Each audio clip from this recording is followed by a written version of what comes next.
Hello everyone and welcome to a very special episode of Brainwaves. It's the end of the year and what a year it has been, and we thought we'd take a moment to take stock of the year, look back at some of the articles and stories that we talked about earlier in the year, have a chat about them, and look forward a little bit to 2021 and what that might bring to the world of gaming. I am of course joined by regular hosts Jamie. Hello there. And Iain. Hello.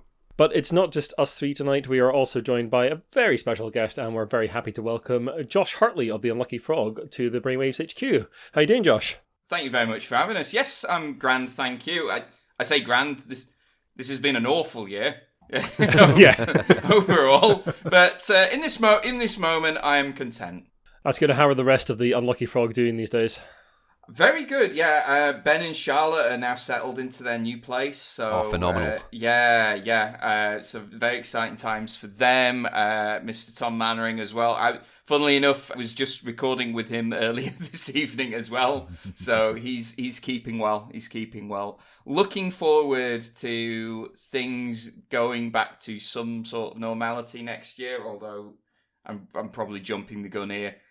When that's going to be exactly, I don't know. Yeah, we're all looking forward to it with vaccines on the horizon. You know, there is some hope there that we'll actually get to sit around the table and play some games together in the not like crazy distant future. And so, talking about vaccines, of course, we can't really do any 2020 look back cast without talking about the coronavirus and how it has basically disrupted, well, literally everything.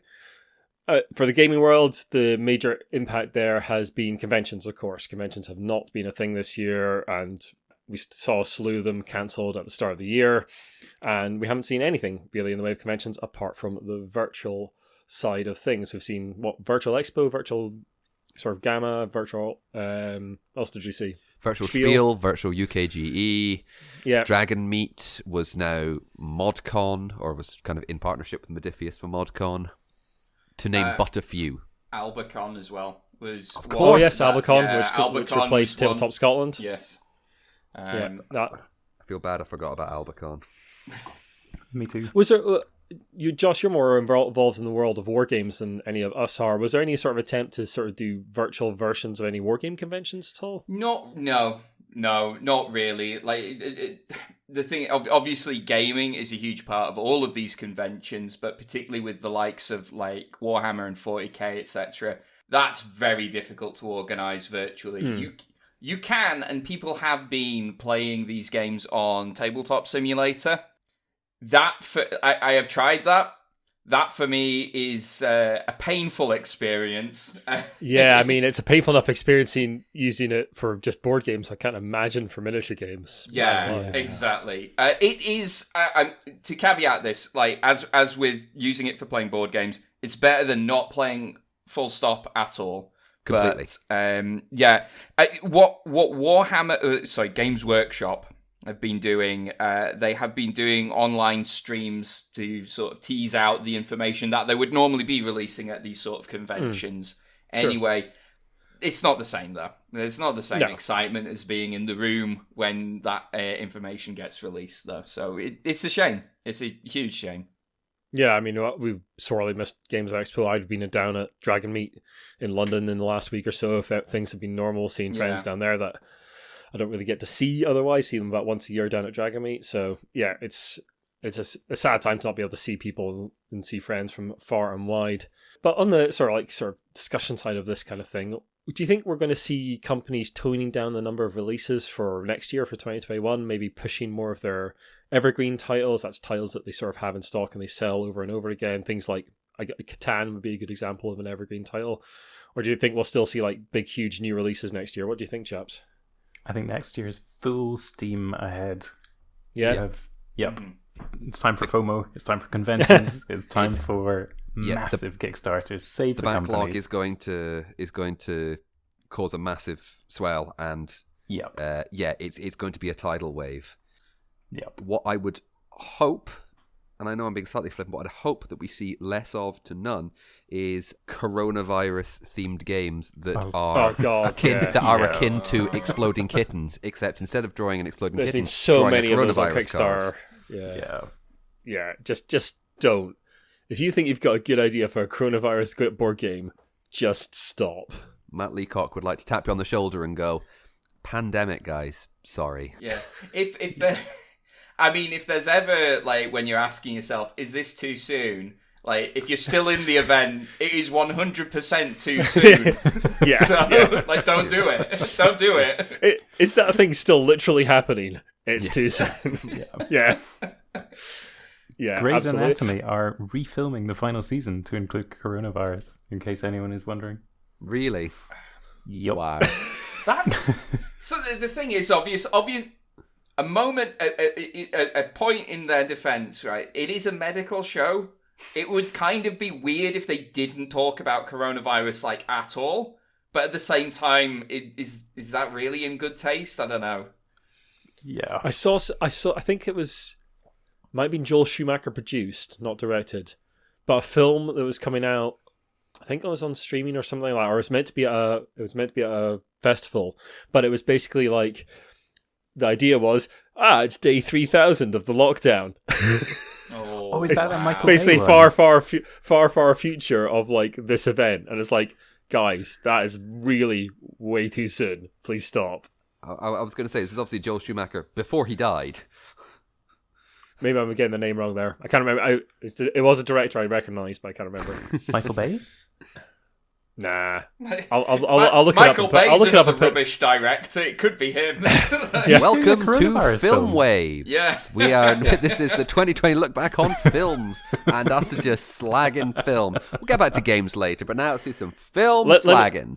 Let me tell you about my opinions about what Christopher Nolan said recently. Anyway, moving on. One thing I'd like to touch on a little bit actually for like conventions next year, especially in the UK, since we're talking about them, Brexit is obviously going to be a thing there. Yes. With companies like visas or for people coming over, product getting into the country. I was talking about this on Twitter recently that I think it's going to be much harder for UK reviewers to get games, especially from the States and from European companies. That it's just going to be harder. Prices have gone up posting to the UK. There's new VAT considerations. All sorts of things happening there. What do you guys think will be the effect of Brexit on conventions once they get up and running? And we're still talking about sort of probably last quarter next year before conventions properly get back to going. Yeah, I've got a couple of thoughts on this. I think if coronavirus hadn't happened, I would have thought that within the first quarter of next year, the convention scene would have still been very much disrupted as a consequence of that, particularly like some of the larger ones that do have some of a draw from the continent. I would like to think that some of the sort of logistical kinks might have been worked out by the time that we're actually having conventions. That being said, it is inevitably going to cost companies from the European Union more to now attend any conventions within the UK. And in particular, the one that comes to mind in particular for me is UK Games Expo. So that's the one I've got in mind as well. Yeah, so you have to be wondering, the leadership teams of all these various companies, big and small, they're all going to be asking themselves, is it worth our while? Like, we've got Essen, we've got like dozens of other conventions throughout Europe. Do we need to attend UK Games Expo? It is currently the third biggest in the world. Well, time will tell. Time will tell as to how that's impacted. But that's definitely going to be a conversation that people are going to be having about whether they want to attend or not. Yep. I think a lot of companies are going to say, you know what, UK Games Expo is the one expo we're going to focus on in the UK and go to. I think a lot of the smaller expos might be hit really harshly by international guests just not turning up. That's a good point. Yeah, as they go, well, it costs more to go to UK conventions, so we'll go to the big one. Yep. And we'll not go to like Dragon Meet or Aircon or exactly any of the smaller ones. Yeah, it'd be a real shame there. But yet another consequence of our excellent decisions. I did see this. I don't know if someone pulled this out of their backside, But I did see someone tweet that Games Workshop is worth 4 times the amount of the UK fishing industry, and that they hope that we saw that as well, and we've been trying to quantify it, it's really interesting. I really want to know. I want to know how many more times the guys who make toy soldiers is worth than the hill that Boris Johnson is currently dying on. Or the arts and entertainment industry is massively bigger than fishing. Yeah. Massively bigger. I think like fishing in the UK is something like 0.4 billion. It's like a tiny slice of a very... Yeah, it's not tiny. It's not even... So 0.4 billion. It's not even broke a billion. I think that's correct. I think I saw that statistic in The Guardian the other day that I might be wrong, and I will check that. But it is very, very small piece of our GDP pie. And arts and entertainment and things like computer game industry, for instance, are bigger. Yeah. In fact, there are fewer people. This is completely off topic, but we'll go for it. There are fewer people working in fishing than were working in Debenhams. That's insane. Okay. Yeah. Yeah. And it's got all of this attention because it was an election pledge. So there we go. Basically. Politics, yay! Talking about politics. Just to add, in 2019, the fishing industry accounted for 0.12% of the UK's GDP. There we go. Anyway, talking about politics, we're going to be touching on all the very light topics in this cast, obviously. Of course, towards the start of the year, there were tragic events in America, and the Black Lives Matter movement came to the attention of everyone worldwide. And as a consequence of a lot of that movement, representation and racism in the tabletop games industry, and amongst other fandoms and geekdoms as well. Indeed, almost all levels of society. All levels of society, yes, indeed. It came to the fore. We reported on various consequences of this. Things like GAMA, the Game Manufacturers Association, cancelled Origins Online as guests walked out over GAMA's silence on the matter. Wizards moved to ban racist Magic cards. They also put a statement out on diversity and representation in D&D. Someone called Ryan Black left, who was a writer for D&D, and they burned the bridges on the way out with a statement that said they had very little support inside, work had been stolen, and their statement actually got a lot of support from outside and actually inside Wizards, including Greg Tito, Wizards Senior Communication Manager. We've also seen the representation side of D&D come to the fore with people like Sarah Thompson putting out the combat wheelchair and new rules regarding race and racial bonuses in Tasha's Cauldron of Everything that came out fairly recently. Mm-hmm. Other companies also sort of imploded a little bit around about this time. We saw a lot of harassment accusations from inside Cards Against Humanity, and the head of the company, Max Temkin, was ousted because of that. Lots of companies put out statements saying they stood with the Black Lives Matter movement, including ourselves. And so one thing I'd like to ask is, do we think that a lot of those companies, including us, will live up to those promises? We basically said that we'd help raise up the profile of smaller designers, smaller publishers, and try and get as many diverse voices as possible in things like Meeting of Minds or interviews on the site. And I've been trying to get in touch with more female creators, certainly, over the course of the year. And I need to find more people from diverse backgrounds as well. So I haven't managed that yet, but I am still working towards that. With the bigger companies, do we think that they're going to carry these pledges into 2021 and actually do something about them, or is it just lip service? Silence. Yeah.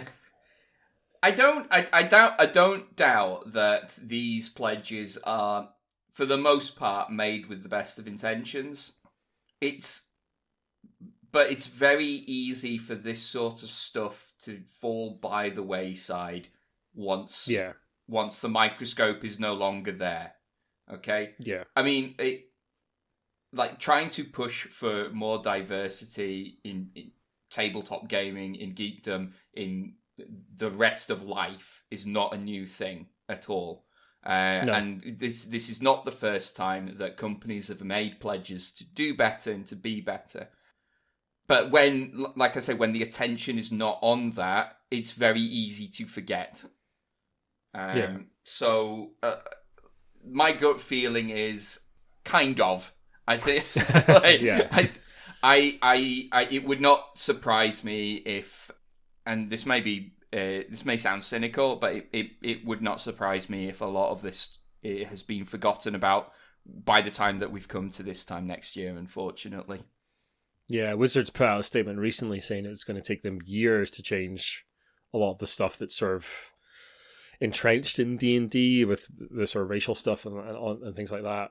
What do you guys think is the right solution to addressing this? Because like the elephant in the room is that when I go to gaming conventions or gaming stores or you know, whatever, any public place to play one of these games, sat around the table at me is overwhelmingly like white middle class men. So like, is it companies' responsibilities to change that from the top down, or is it us to try and change it from the bottom up? Or what I think is the actual solution is a mix of the two. I was going to say, is it a bit of a weasel out to say a mix of the two and hope, and with the best, you know, most optimistic will in the world, trying to meet in the middle? Yeah, it's a real catch-22 that. With, like, for instance, a game Iain and I both love, Netrunner, had a huge sort of had a very diverse pool of art in its game, and as such attracted a very diverse pool of players. So there's a bit of a catch-22 there where, yes, you need companies to sort of put out diverse art and have diverse representation in their games, because that attracts a more diverse clientele to the games. It attracts a more diverse group of gamers to the games. But also you need some kind of pressure from communities to make that happen as well, I think. You need people to say, we want this. Otherwise, companies aren't going to do it, because in the end, companies are out to make money. And if they think there's nothing in it for them, even with the best will in the world, they're not going to do that thing. So I think you're right, Josh. I think it's a bit of both. I'd like to see more companies being a bit more forthright. Like, Wizards have a lot of easy options, I think. Like, they say like it's going to take years to do this, but there's people literally champing at the bit to have this kind of thing in D&D, for instance. And they could just hire those people. Yeah, and it's not only that. I mean, that like one of their big properties, obviously, is Magic the Gathering. That is an art-based game. Like on all of these cards is a piece of art, and they have over the years got better at representation within those cards and within the stories surrounding those cards as well. More of that, please. And certainly, going back to the point on the racist cards that got banned earlier this year, they have come a long way. Like those, we've all seen those cards. We're firmly in yikes territory when we're looking at the art for those. One thing I will say, and because there's probably a few people who are wondering, well, why on earth did they not ban them previously? To my knowledge, literally no one was playing with those cards. They were not competitive on any level whatsoever. I think the only one I had heard, one of the cards banned was Crusade, which I think I'd heard of someone using it in like a knight-themed like commander deck, which I can see why it's in there. So, but when you look at the art of all of these cards, it's like, wow, we've come a long way since the 90s. One little aside, we're going to be talking about a lot of topics that we've covered earlier in the year. Of course, we'll put links to all this stuff in the show notes so everyone can go and listen back to old casts and read old articles and that kind of thing as well. Because to be fair, we have covered a lot about, for example, Wizards of the Coast and various things. So there's going to be a lot of links to that. Cards Against Humanity has cropped up again and again, for example. Yeah, absolutely. I think that there's a lot of companies this year that have taken a long, hard look at themselves. What do you think, Iain? I reckon it's really, really important that these companies make these statements on Black Lives Matter and make safe spaces and explicitly chase out racists. Yeah. Because it's not that the industry doesn't have diversity, it's that diversity isn't represented in the open spaces where they can be targets. It's that these people don't feel safe. Yeah. And that's because they're not represented high up in the companies, and it's because these companies are not saying, hey, we don't pander to racists. What we need is companies explicitly to say, if you're racist, you are not welcome. And they need to say that regularly as well, because it's all well and good getting, say, Arch Warhammer chased out of Games Workshop, but there's still the undertones of creepy racism in a lot of the fan base, and that needs repeated casting out explicitly. I think that's fair. I mean, especially within Games Workshop, a lot of the sort of like a lot of the original art and that kind of thing has a sort of slightly, how do I put this politely? 40k itself was a satirical. There's xenophobia is a thing in 40k, but in a sort of like sly nudge nudge wink wink over the top kind of way, and it's meant to be over the top and silly. Some of it was nudge nudge wink wink. Some of it was just look at this. This is absolutely ridiculous. Now we can get away with this because we all know this is being stupid, right? Why guys? What are you doing? No, this is the satire paradox, isn't it? Yeah, of course. It's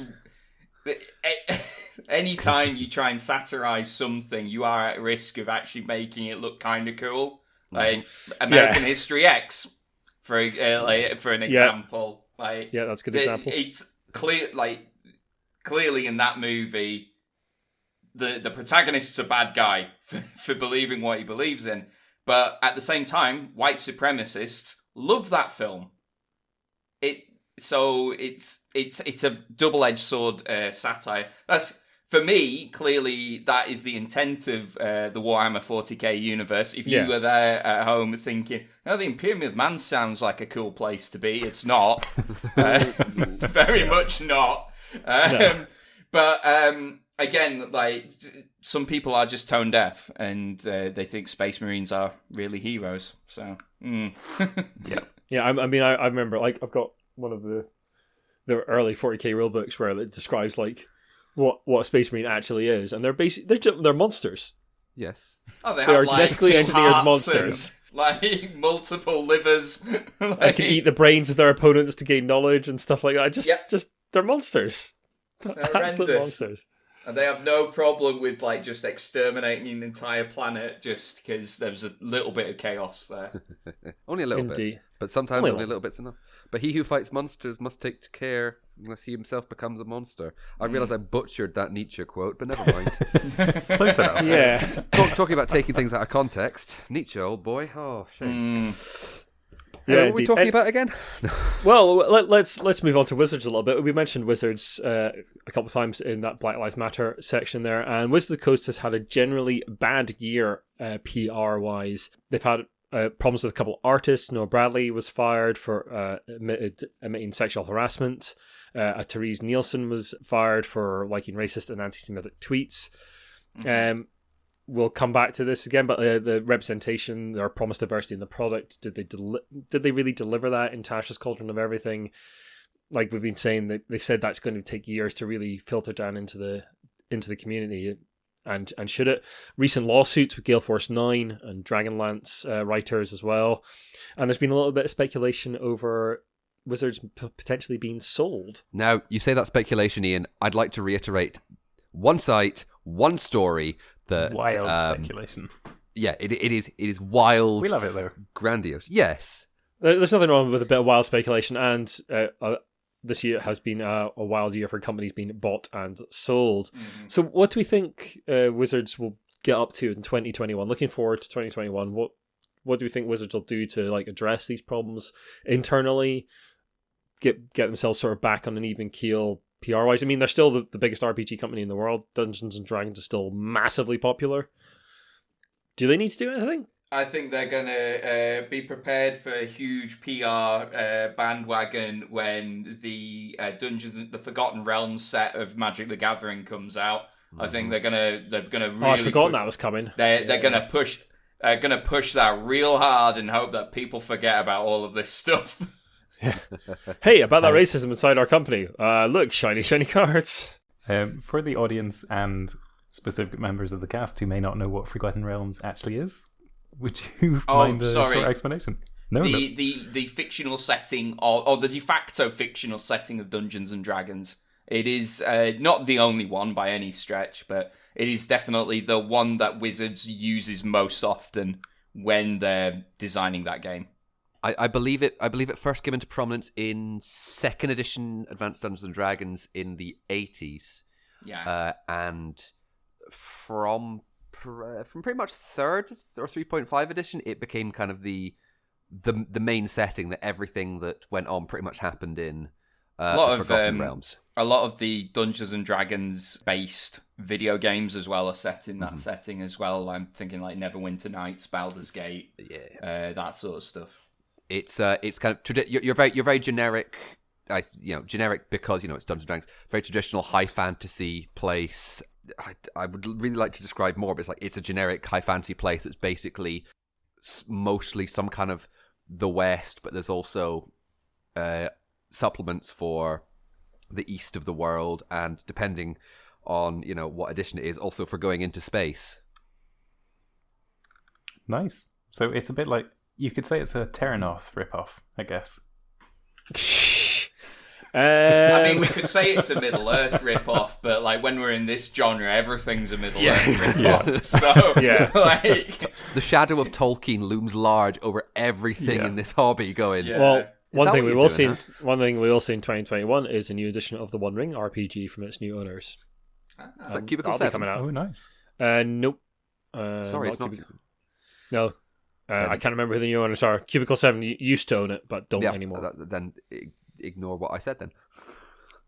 For context, I'd just like to say Terranoth is the land that Fantasy Flight Games uses for their... for Genesis. Stuff.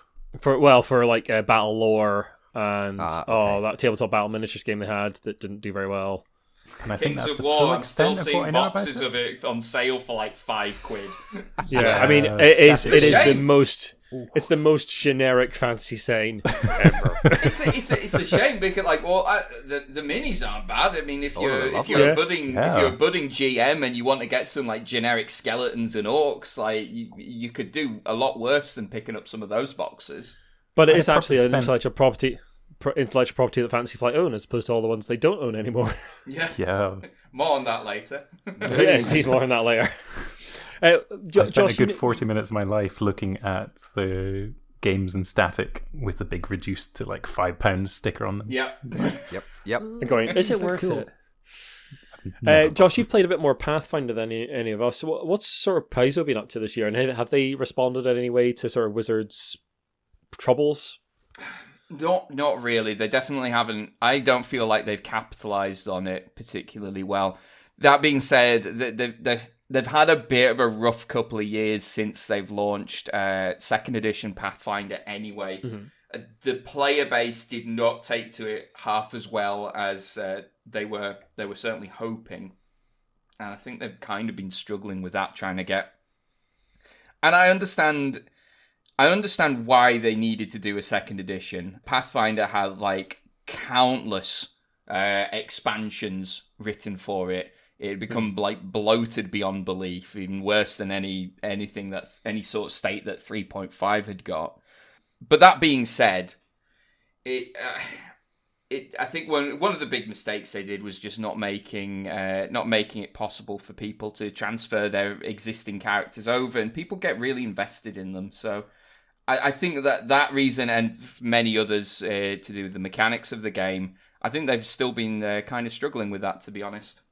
Yeah, you still see countless D&D streams, and that's why D&D's become so popular. All that live streaming, all that sort of popularity through places like Critical Role. But I just don't see the same kind of support for Pathfinder at all. No, yeah. I would say I would love to get the official stats on this. I would wager about 10 years ago, Pathfinder might have been more played than D&D 4th edition. I would have almost certainly. Yeah. Wow. Yeah. I think, without a doubt, D&D 5th edition is the most played RPG, pen and paper RPG in the world right now.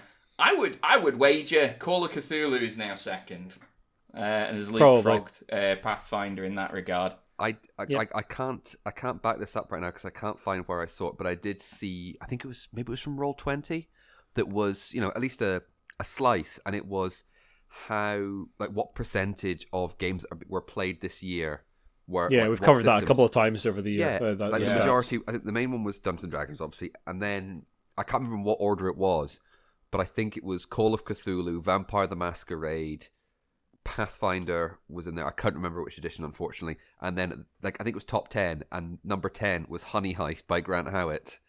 Nice. Yes. As a little cake, if anyone is interested in more of Grant Howitt's RPGs, join his Patreon, and he has been doing a one-page RPG a month, pretty much. And the most recent one is called Stone the Crows, which is a Guy Ritchie film about stealing the crown jewels from the Tower of London, except you're all birds. I love it. Sign me up. Absolutely love it. Yep. This podcast is not sponsored by Roanoke and Decker, though we'd be happy to do so. So we have the actual figures from Roll20 here. D&D was 47%, Call of Cthulhu 15%, uncategorized. That wonderful RPG we all love, 14%. Pathfinder in at 5%. Wow, that's quite a big drop between... Wow. I mean, a huge drop between D&D and the rest of the pack, right? But, like, from Call of Cthulhu to Pathfinder, I thought it would be a bit closer than that. Yeah, you should all be playing Blades in the Dark anyway. This is the report for 2019. Yeah. So, who knows? I'm sure we'll see some... I'm sure we'll be covering some end-of-year reports in the first sort of few months of next year on the cast. We'll see exactly what's come out of that. Anyway, moving on to slightly lighter fare. One thing we wanted to mention, because we covered it 2 or 3 times over the course of the year, was Kickstarter unionization efforts. If you're not familiar with Kickstarter, it's a crowdfunding platform where a lot of board game and RPG projects get funded. You pledge to a particular project, and if it reaches its funding goal, the production goes ahead, and eventually somewhere down the line you get a product, or that's how it's meant to go. Doesn't always happen quite that smoothly. It was back in episode 42 when we first reported on Kickstarter's unionization efforts, and the union did eventually get formed, helping them to negotiate settlement for staff that were laid off early in the pandemic. And this is a pretty historic moment for unionization in the States, because it's the first really big tech company, and apart from whatever else Kickstarter does, it is a tech company to unionize in the States. So this is a little off topic for us, but it's still an important thing to talk about, I think, and it's worth looking back at. Do you think we're going to see more tech companies unionize? There's always chat about like Amazon workers unionizing, that kind of thing. And do you think one of the things I'd like to talk about is, do you think this will lead to better conditions for people like volunteers at board game conventions? Because it's always a little bit of a bone of contention around conventions, is that a lot of the staff, in air quotes, I know I'm doing that on the podcast, great radio, Ian. Great radio, Ian. Yeah, Thank totally you. Great radio. I'm a professional. Definitely not been doing this for 2 years. I also realize it's not radio. I just have a habit of hearing people go, "Great radio." Yeah. So do we think that'll lead, like, efforts to unionize things like that will lead to companies looking at their own staff, like maybe paying volunteers rather than just assume people do it for free? What do you think that the sort of upshot of Kickstarter unionizing is going to be? I had such high hopes for this, and to be frank, let's look at CD Projekt Red, whose staff have been in crunch indefinitely and are going to continue to be in indefinite crunch for the future. And despite them saying they wouldn't do that. Yeah. Despite the CEO saying it's all fine, we're not really in crunch. For those not familiar with it, the term crunch is something that tends to occur in computer game companies, and it refers to a period of very, very intense working where staff are effectively, not exactly forced, but pretty close to effectively live in the office and finish the product before release. It tends to happen in the run-up to releases of big computer games a lot, and it's a massive bone of contention in sort of working standards in the computer game industry. Sorry, Ian, on you go. I had extremely high hopes that the game dev world would unionize, because it actually looked like there was a very solid push, especially with Blizzard unionizing in France, for example. Oh yes, I'd forgotten that happened. Yeah, and yet we look at it now, and you can see the CD Projekt Red devs in absolute crunch, and clearly due to the buggy nature of Cyberpunk 2077, they're going to continue to be. And yet the game has sold incredibly well. The consumer pressure just does not exist. Was it 8 million pre-orders? There was an interesting article I read recently that was an interview with a company called Supergiant Games, who I'm a massive fan of. They have made the recent game Hades, computer game Hades, roguelike game, sort of Greek mythology tones to Game it. of the year. Really great game, fantastic game. But they've had basically the same staff since forming. The core sort of 7 people or so that made the company originally are still there. They've brought on all others, obviously, as they've grown. But they don't believe in crunch. They have family time. They turn off emails at the weekend.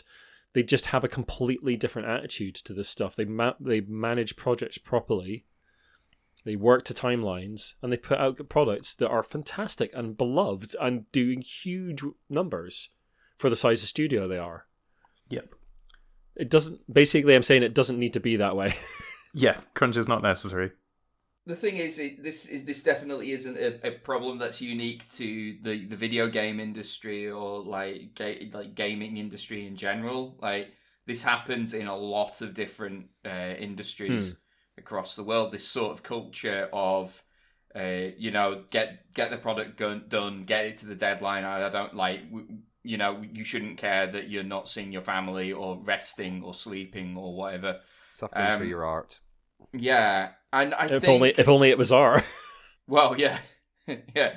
I mean, I was just gonna say, speak for yourself. I work in banking, so what I do think and makes me a little bit more optimistic is that there is an increasing pressure on companies to change this culture. I've seen it in my own workplace where they are. The words they're saying is like to not encourage people to like work more than they're willing to and have a good healthy work-life balance. Sometimes the actions don't quite match the words, but at least the words are there. And I think as time marches on, I hope this will become a thing will become a thing of the past. I just don't know when we're going to reach that point.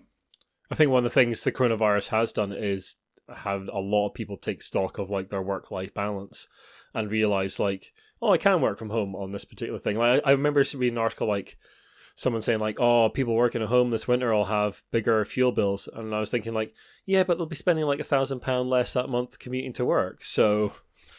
Swings and roundabouts, As an aside, I absolutely love working from home, and I'm definitely plan to do this for as long as I can get away with it. Yeah. I mean, I imagine like a lot of companies will be taking stock of like, do we really need this gigantically expensive office space? Oh, look, we don't. Yeah. Anyway, let's move on to our lords and masters, Asmodee. Asmodee, of course, own pretty much, well... Everything. They own a lot of the board gaming world. But this year they've been buying and shedding companies. So Asmodee went on a big buying spree over the last couple of years. And this year they have been shedding a couple of those companies as well. Like Plaid Hat was the first to go towards the start of the year. They went back to being Plaid Hat, not under Asmodee. They did shed Dead of Winter as they went, which is their biggest property. Asmodee basically took that within the parent company. And more recently, Fantasy Flight has been going under a massive rearrangement over the last year. So recently, the Star Wars miniatures games, all of them, so that's X-Wing, Legion, and Armada, all moved to Atomic Mass Games, which is an Asmodee-owned studio. They're best known for Crisis Protocol, which is the Marvel Marvel superheroes miniatures game that they now own Star Wars. The RPGs early in the year were moved to a company called Edge Entertainment. That's another Asmodee company, surprise, surprise. And they've been losing jobs and losing other games, Fantasy Flight, and now they're just down to basically, well, as we said, Terranoth games, Arkham Horror, the sort of Arkham Horror files, that kind of stuff. And of course, they've got more than you think. I mean, there is things. Twilight Imperium as well. Yeah, I was looking at this the other day actually with Iain. They still have the other things. Obviously, they have Lord of the Rings, they have the Arkham Files, they have Descent, which remember is coming very soon. Oh yeah, new edition of Descent, yeah. Yes. They still hold the Android license, so games like New Angeles. Do something with the Android, and I will buy literally anything with the Android. You hear that? License. You hear that? He'll buy literally anything. Literally. You could make Netrunner cereal, and I would buy it. Android dating simulator coming in 2021. We'll know if Ian's hooked up to that if he gets some cyberpunk in his head. Yeah. Yeah, so, I mean, will we see Asmodee? Do you think we'll see Asmodee continue to buy companies up in 2021? Are they done? They seem to be splitting things up into individual studios. So Fantasy Flight's obviously going to be their board game, card game studio. Edge will be their RPG studio, and Atomic Mass is going to be their miniature studio. That's quite a smart way to run things, I guess, because it means they have specialized knowledge in each of those particular companies. But do you think we'll see them scoop up anyone else? Will they buy Games Workshop? They Rampant speculation. Games Workshop is worth too much. I mean, yeah. But also, I would actually be interested to know the relevant worth of Games Workshop to Asmodee, because I don't know that off the top of my head. Yeah. What I think it is, it's interesting to see that they are, compartmentalizing them so they can be more specialized. But I think that if you pardon, the use of word, because the only thing I can think of, the cross disciplines of, board games working together with card games, working together with role-playing games, working together with miniatures games, and bits and pieces from each of them. You can take and learn from each of those different sides, and maybe improve your game a little bit. So I think in some ways, I think it's sad that they are breaking them apart and kind of separating them, just because, you can learn get some really cool ideas from, say, a miniatures game and put that into your card game. Don't ask me what they are. I'm saying it's an entire hypothetical.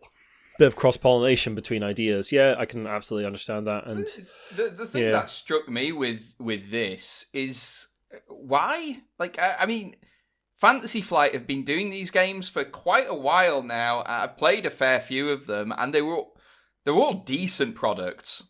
Either decent at a base level as well. Yeah, that's fair. They didn't put anything out that was just frankly dysfunctional. So, and some of the games Fantasy Flight have put out have been fantastic. Oh, completely. Civilization New Dawn. Buy it. I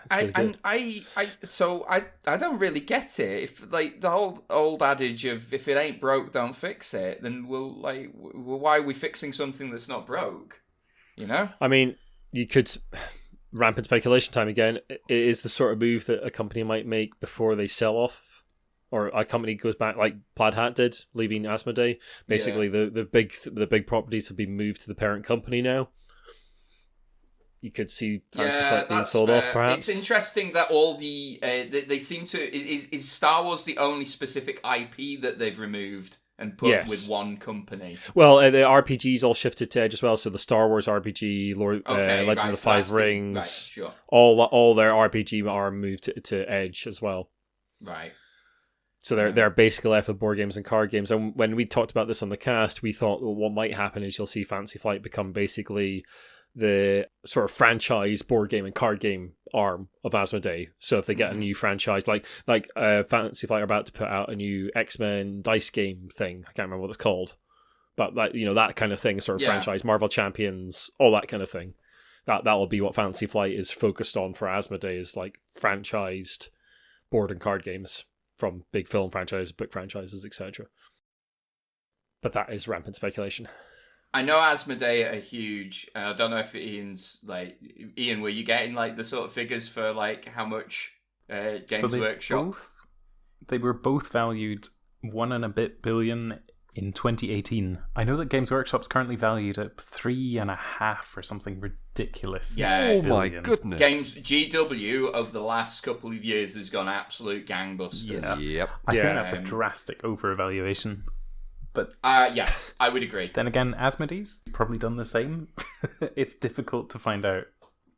I mean, the whole hobby sector has been growing massively in the last 5-10 years. Yep. It's mental though that we live in a world where GW is worth more than Marks and Spencers. I love all the jokes on Twitter that is that's the price of 6 Space Marines. No wonder they're worth more. Or 3 Custodes. I can't wait for the Bank of England to adopt the Space Marine standard. Yep. The non-oil. Or just to flag the Imperium flying above the Treasury. Not a drastic differentiation from British current policies or Hoyo. colonial history. Oh, let's steer away from that particular landmine right now. Satire, remember? Satire. Yeah, sorry. Magog Thraka is, of course, an orc and not the previous leader of the Tory party. Definitely not. Anyway, gents, we've been talking for a little while now. What I'd like to do is get a few thoughts from each of you on your predictions for 2021 for the gaming industry in general. Go wild. What do you think is going to happen in 2021 for the gaming industry? What do you think we're going to see out of conventions, releases, companies, anything? Go for it. Make your predictions, and we'll see if they're right at the end of 2021. What we should do is dig up our predictions from the first cast of this year. Oh, I said there'd be more asymmetric games, and I realised it would be asymmetric. It's called different time zones and learning how to use your own interface. Joking aside, I think there's going to be some changes, maybe small, but I think meaningful changes. Things like Tabletop Simulator, Tabletopia. I think there's going to be more push to use them for not. I don't know about demoing games. Maybe demoing games. I mean, I didn't see any of or experience any of the demoing going on at any of the virtual conventions, but I know that those two were very heavily involved as leading the demos. But I think that option to get your game, even if it's being kickstarted, we're seeing more games going, you can play this playable prototype on one of these platforms. I think we're going to see more of that. Yep. Iain, you got any thoughts on 2021?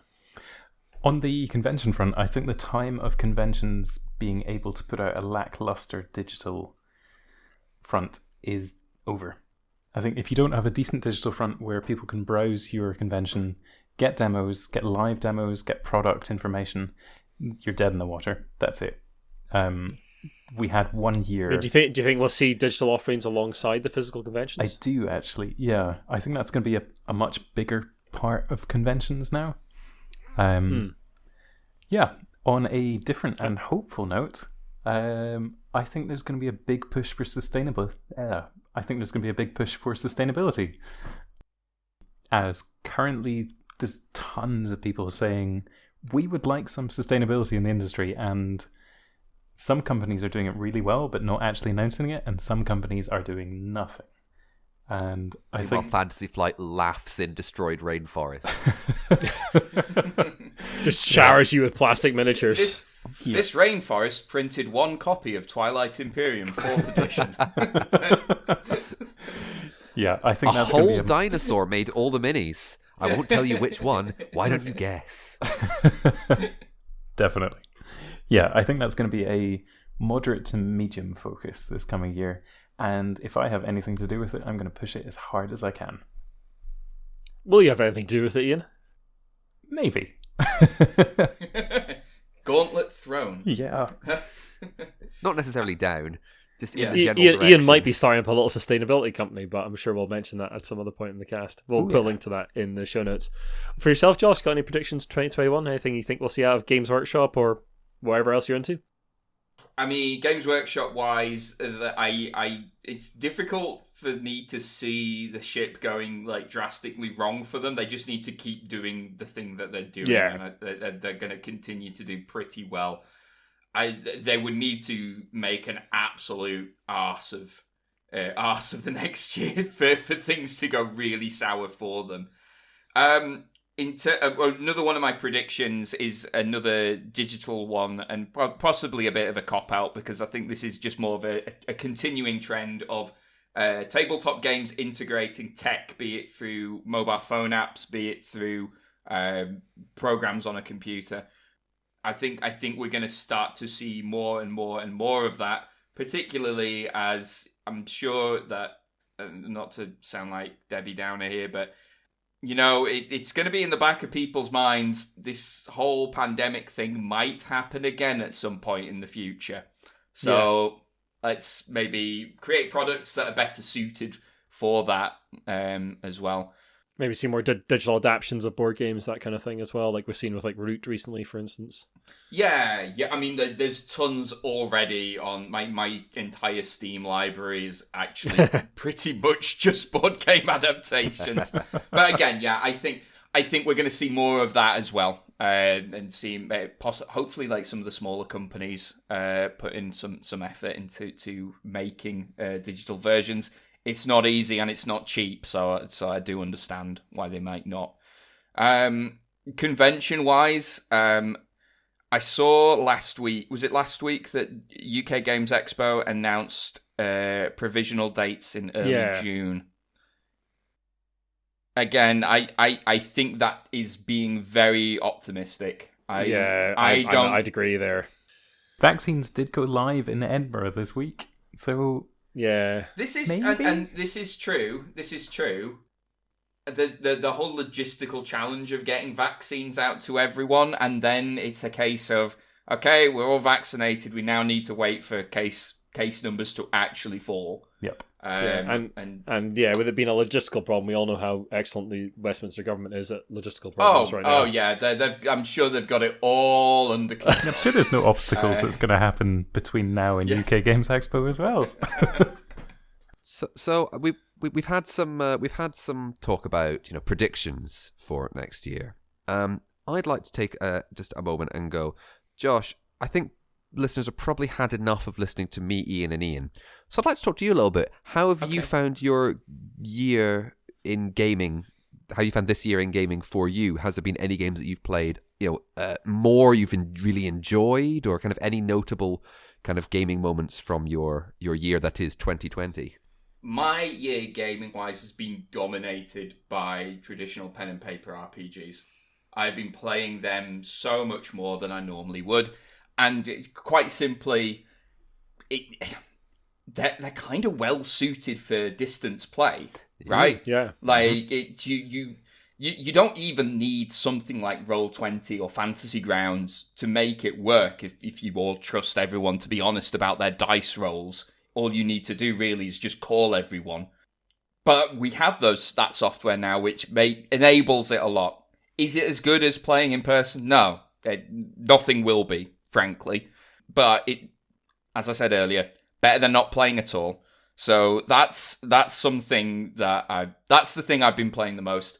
I have been pretty burnt out on Magic the Gathering over the last year. I've just been finding it very difficult to get excited about it. And again, I linked in with the pandemic. I think the reason is that the thing I value most about that game is the social aspect. It's the going into a store, seeing people, playing face-to-face. And obviously, there's digital adaptations of Magic the Gathering, and lots of people play them. For me, it's just not the same. And there have been problems with the game design of Magic the Gathering over the last year as well, which has not helped. I really worry about Magic based on... I've seen Keyforge tournaments where people have said, hey, pay £7 and this store will open a Keyforge deck for you, and then you can play it online using that specific deck. And I just think, why didn't Wizards do something like that? They are the major support for friendly local gaming stores, and they just burned them. They trying to, and it's something they should have done. Literally 20 years ago, they should have had a means of getting your physical cards into a digital space. Because their current solution is that you're just paying for both. Yep. Which, in reality, very few people actually do. People either play majority online or majority in person. Yeah, it's the same with their Dungeons and Dragons stuff. Like, the online stuff is really good, but you have to buy the supplements again within D&D Online, which is mad, right? Sure, how much effort would it be to have a unique code in the back of whatever hardback supplement you buy? Yeah, and people pay good money for that. What do they cost? 30, 40 quid? Pounds? Yeah, they're not cheap. Yeah. Especially for Dungeons and Dragons, when you need at the very least the player's handbook, the DM's guide, and the monster manual if you're going to at least DM it. So that is, you're looking at £90 to £120. Yeah. I like this question on unique gaming moments. It's a good one. For myself, it's been RPGs as well. I've been playing a lot with Gaz from the Smart Party and a few friends online. And the major one I've been playing this year is a game called Agon, which is John Harper's new game about Greek heroes and tragedies. And it's fantastic. Absolutely fantastic game. I know you sing the praises of John Harper to the rafters. John Harper is my favorite RPG designer. He designed Blazes in the Dark as well, which everyone knows I love. But Agon's format is basically every week is a new island that your heroes turn up on turn up at, and there's a problem. Oh, that and sounds your heroes cool. your heroes go and solve it. Week. Yeah, basically, it's literally Island of the Week, and by the end of it, you have solved the problems to a greater or often much, much lesser extent. But you sail away regardless, leaving destruction or not in your wake. It's fantastic. I really, really recommend Agone. It's fantastic. So, Josh, what out of interest is what RPGs have you been playing? Has there been any that have been like not just one? Is there any that's been like a real highlight for you? I'd like to hear about this miscellaneous that Roll20 suggests was their top 3. Yes, I know. I'm trying to think if any. I'm trying to think if any of the ones that I've played would fall into the miscellaneous. I'll tell you this. Tom Mannering, who is on the Unlucky Frog quite often, he did as a birthday surprise for me, as a bit of an acknowledgement of a running joke that I make with him. Actually, ran a one shot of a DuckTales RPG. Oh my goodness, that's amazing! Which was. I had more fun than a 34-year-old man should have. Incidentally, if anyone out there has Disney Plus, watch the new DuckTales cartoon. It is much better than it has any right to be. So that's RPG. That's pretty cool. That's contributed to that miscellaneous. The main ones for me, We've been playing the Star Wars RPG by Fantasy Flight, which is now no longer in production, unfortunately. Yes. But Tom managed to snatch up the rule books before they all went. What's the conflict mechanism, resolution mechanism in that? It sounded really interesting. It's kind of Genesis-y, isn't it? Or pre-Genesis system? So is this the obligation? You roll some dice, and I think something the weird dice. Oh, right, the actual dice. Yeah, so basically you have a dice pool. You will have a certain number of dice that weigh in your favour versus a number of dice that weigh against you. Be that if it's like an opposed test against an actual character, or it just depending on how difficult the task at hand is. You roll dice, and certain symbols will cancel each other out. So you just count up the number of successes against the number of failures. You also have triumphs and it's not treacheries. That's the thing I want to say, but it's not. Triumphs and despairs as well, which sort of give you a bit of a narrative, like points in narrative to sort of say how you do this thing in a really fancy way. What I like about the system is it actually gives players a bit of narrative control as well. And I suppose like you could apply it to almost any RPG, but it's more explicit in Star Wars. It is, okay, you've rolled two triumph along with that, right? How does that factor into, how do you do the thing that you're doing to reflect that sort of flair to it, which is nice. It's kind of nice as a player to have a bit of control over that. The one thing I will say is because it's custom dice, it is very annoying because you have to go, if you're playing in person, you have to go and buy actual dice. Like, you can't just use, you can use the polyhedrals that you already have. That someone's done a chart to go, okay, 1 means this, 2 means that. That adds a huge headache into figuring things out. Yeah, it's not worth the mental load for that. Yeah. I will say I've played this exclusively on Roll20, which does all the working out for you. I haven't tried yet playing this in person with dice, so I don't know if it. I couldn't tell you if it feels clunky or quite smooth and intuitive. I played a similar bit of that system. I played Wothrop Third, which Fantasy Flight put out, and it had a similar dice pool mechanic. I think this was well before any of them. Yeah, and both these systems are sort of precursor to their current Genesis system, or, well, not anymore their current Genesis system, I guess, Edge Entertainment's Genesis system. Yeah. Which all the Genesis games use a weird dice pool thing of weird dice. And the problem I found with the Wothrop one, it might be better implemented in Star Wars, was that there was a lot of rolling the dice and then staring at them for a bit and then figuring out what you wanted to do with that result. This is why I'm caveating it with I've only played it on Roll20, so it works all of that out for me. So. Yeah, that'd be pretty handy because a lot of time you're staring at it going like, so a bit got 2 bad and I got 1 good, so I did it but I did it a bit bad. So what does that mean? And then I have to think about it narratively as to what that means, and then say a thing, as opposed to just rolling a number and going, okay, this happened. I will say this with like any with it being a Star Wars system, just the setting alone buys it a lot of good favor. Yeah, yeah, that's fair. On the note of interesting dice, I am not looking forward to all of the prototypes next year that have been playtested exclusively with automated tabletop simulator systems that mean there's drastic amounts more upkeep that the designer has not actually put into a physical copy. Like, for example, shuffle your deck 6 times every turn. I saw someone mentioning this on Twitter recently, going like, yeah, if you're going to bring your game to a publisher next year, make sure you haven't gone insane and like made like a game with like D25s or something ridiculous that are just never going to be printed or produced. Yeah, I'm sorry, Ian, I cut you off with the predictions. That's a fantastic one. Yeah. I would from I very quickly. I think most of the RPGs I've been playing this year, because I'm thinking again a lot more, all actually fall into the miscellaneous category, I believe. Oh wow! I think the ones I played a very short part of a campaign of Paranoia, which was the Mongoose Publishing, I believe, which was described to me years ago as a combination of 1984, Brave New World, and the Marx Brothers. And I only played 2 games of it, but we all spent half the game just trying to kill each other.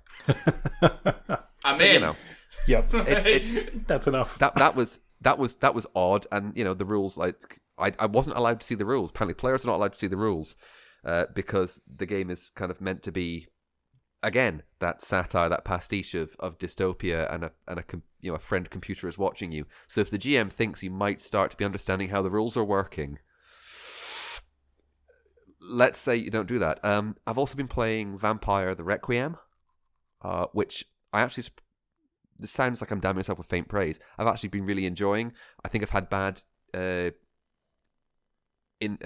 experiences with the storyteller system previously, but I'm kind of feeling a bit better about it, really enjoying that. And I've been playing some Wifrip Warhammer Fantasy Roleplay 2nd Edition. Nice. So I've been having a lot of fun. And I've also been playing Dark Heresy 2nd Edition. Getting my Warhammer in. Oh yeah, I really, really want to run the first Aegon hack, which is called Chamber, and it's basically based on the X-Files and the Control computer game. Amazing. Where you're all agents hunting down weird items that have been possessed by the alien signal. I did send you one recently, I think, Ian, that was called Hellhound on My Trail, where you're all blues musicians in Dust Bowl era America. Actually, talking about that, that's one of my predictions for 2021. I think itch is going to be a massive thing next year. It's become a bit of a thing this year for indie RPGs, and I think it's going to be much, much more of a thing. I think it's going to come to rival Drive-Thru-RPG as the place to go for sort of indie RPG projects. 100%. Because I think there's been a bit of a backlash against Drive-Thru-RPG this year, and DM's Guild a little bit, and it seems to be the place that indie creators are going to do cool things. Like I played a game called Have I Been Good, which is a role-playing game you play with your dog. Oh, yeah. Which I put up on the site. I played that during lockdown with my dog Gypsy. It was more of a writing exercise than an RPG, I'd say, but it's still interesting that it's there at all. That sounds like the most wholesome thing I've ever heard. It's wholesome and it's really sad as well. Yeah. I think it may be sad because what happened, but if you want, Ian wrote up about it, but he wrote letters to his dog, and his dog wrote letters back, and yeah, it's definitely a writing exercise, but it was a good one, and there's lots of interesting stuff on there. One thing I would urge you to do is, if you are buying anything off itch, a lot of the stuff's free there, or pay what you want. And if you are getting anything off itch, one of the things that really, really helps out these creators, much as with a lot of these curated sort of online sellers like Steam and Drive-Thru-RPG, leave a review if you like the thing. That really, really helps people get noticed. I went back and left a review for Have I Been Good to help that creator out, and it is absolutely worth doing if there's stuff you like on there. But yeah, that's my prediction for 2021. I think itch is going to be a huge, huge thing, much, much bigger than it has been this year. Yeah. I'd like to add a little personal moment as well for myself, which was just after the lockdown started. I was contacted by Oliver from Tabletop Games blog. Very lovely. and asked me to join in some streaming that they were doing. Initially, I was sitting in on a game of Twilight Struggle because I happened to mention in a Discord that I kind of knew the rules, and apparently that was enough. I haven't met a person who has like an encyclopedic understanding of those rules. I think everyone kind of knows the rules for Twilight. Yeah, my story with Twilight Struggle is my favorite story about it is how I learned to play it, which was it was me and two friends, and we spent 3 days learning to play it. So the first day was me and one friend. We played for 3 hours, got rules wrong. Next day we came back. It was me and the other friend. We played for 3 hours. We played half a game, got rules wrong. Missed out a day. Then on the fourth day, all three of us came back, finally understood the rules, and played 2 games in the amount of time it took us to run like half a game previously. And then the fifth day you rested. And then we rested. But yeah, and then it kind of went from there. So I've been doing, I've been playing some games obviously with the Ians, but I've been, playing some games with more people that I don't know. Yeah. Like I've now met online, which has been really nice, and I've never actually done very much online gaming per se. So this year's been quite an eye opener for me. I've actually been playing a lot of Oath this year. I think it might be the game I've played most. Yeah, wow. we have thoughts on Oath. I think we'll keep those thoughts on Oath under the bushel for just now. Thoughts on Oath. No, I know, but I've played 4 games, and that sounds like you've only played 4 games this year, and that's the most you've played. Yeah. It's been a difficult year. Cut me some slack. Yeah, it's been a difficult year for reviews. I've still got a stack of games to get through for reviews that I just haven't managed. This time last year, I'd just been, I think, about a month previously, I'd been round at Ben's house, and you'd been there, Josh, and we played some Roots, didn't we? Yep. And then I think we played it again at Glasgow Games Festival, and I was like, right, 2020, man, we're going to play some Root. I've got Dune, we're going to play some Dune. I mean, we had great plans to meet up once a month to play games amongst the Giant Brain team, and that started such well. A great first couple of months. They were great. Yeah, it was great. It was so good. Super games. But we'll get back. We will get back to it. I think we should probably wrap this up, though, because we're past an hour. Josh, where can people find yourself and the Unlucky Frog online if they want to go looking for you?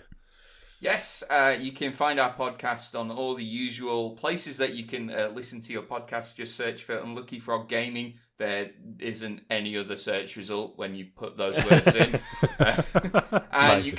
You can find us on Facebook and Twitter, and I'll send links over for Iain to post those below as well. Yeah, we'll put all those in the show notes. Thanks so much for joining us, Josh. It's been much appreciated. Yeah, thank you for having us. Always good to get a different perspective from the team on these kind of things. And thank you all very much for listening. As usual, if you like what you've listened to, then the best way to help us out is to share the podcast and drop us a review and rating on iTunes. And you can follow us on all the usual places as well: Twitter, Instagram, Facebook. Our website is thegiantbrain.co.uk. And you can email us about any of your thoughts, any of your predictions for 2021. If you would like to send those in, we may feature those on a cast early next year.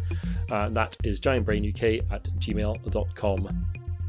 Thank you very much, everyone. Have a good Christmas, and we wish you a happy new year, and hopefully we'll all see each other in the flesh in the not too distant future. Good night. Goodbye. Bye.